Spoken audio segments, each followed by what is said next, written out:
which are being used by in the state. We need to dismantle the drug trafficking networks, and we have to target both the supply and demand sides of the trade. Just targeting the consumers will not help. We have to ensure that the supply of drugs itself is stopped. So as I said earlier, tough action will be taken against any drug peddler who is selling drugs in and around the premises of schools and colleges. And we have issued directions to all educational institutions to form anti-drug committees across the state. We will invoke PD Act, that is the Preventive Detention Act, against drug peddlers, and also attachment of property will be initiated against all those who indulge in offenses relating to drugs. We will also prioritize prevention and education programs aimed at raising awareness about the dangers of drug abuse, and we will provide support to those who are struggling with addiction. These two things go hand in hand. Just stopping of drugs will not help. We have to also ensure that those addicted to drugs are given the relevant support and help for de-addiction. So we will coordinate with other departments and ensure that both things go hand in hand. Both enforcement, prevention, and rehabilitation will be taken up simultaneously. I would also like to mention some figures about the State Cyber Security Bureau, though I spoke about it in the beginning, but there are some statistics which make our state the first and the leader in the country. A total of 89,783 complaints were received during this year after the formation of this bureau, which is about 8% of the complaints received in the country. Telangana stands first in the country in terms of the FIRs filed basing on these complaints. The national average complaints to FIR is about 2.5%. In Telangana, it was 16%, the highest in the country. As I told you earlier, about rupees 133 crores have been frozen in the bank accounts belonging to suspects, and it is about 6% higher than the national average. About 7.71 crores has been refunded to victims, and the remaining amount is under process, and in a phased manner that also will be refunded.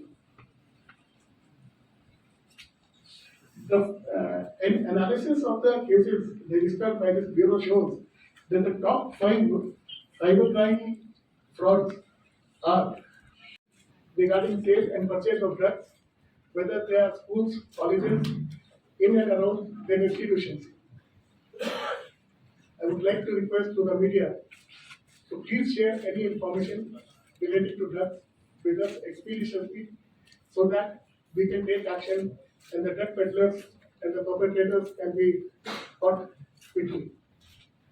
We assure you that your identity will be protected, it will be kept a secret, and suitable rewards will be given to anyone who gives us credible information about this menace.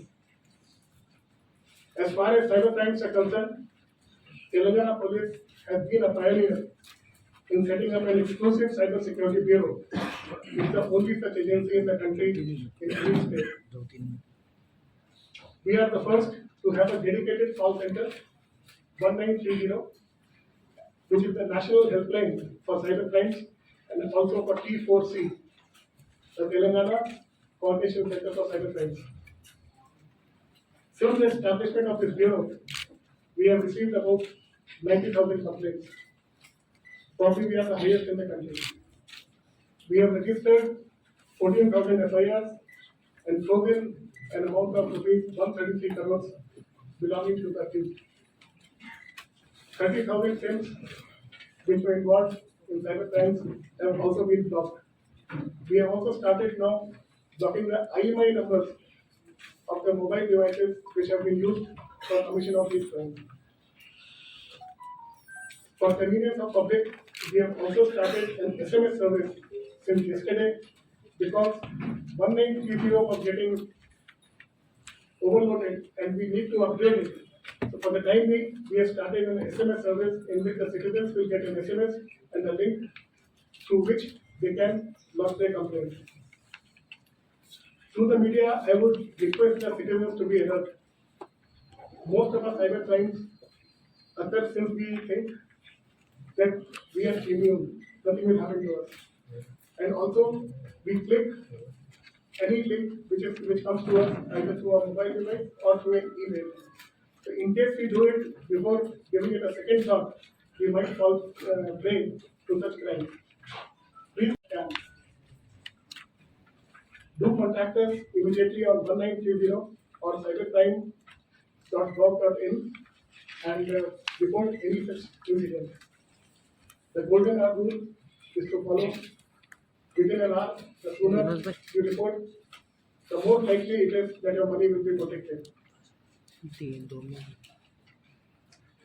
Before I go into the highlights of 2023, I would like to assure all citizens of Telangana that Telangana Police shall be guided by the principles of being teachable, responsible, and respectful to all.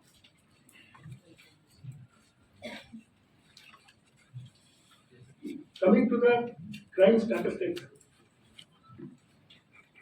I am happy to inform that 2023 was an incident-free year with no major law and order problems. This was due to effective bandobast arrangements for all major events, including festivals and including recent elections to the assembly. It was for the first time that elections were held without any incident on the LWE front.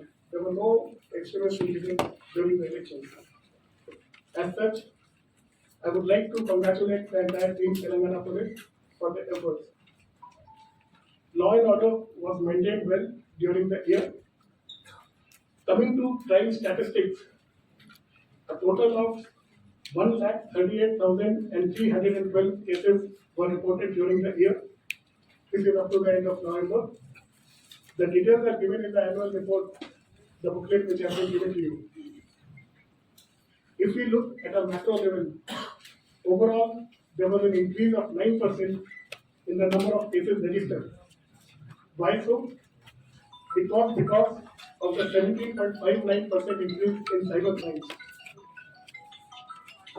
The total property loss was about rupees 151 crores, out of which property worth rupees 81 crores was recovered, which gives a percentage of about 53%.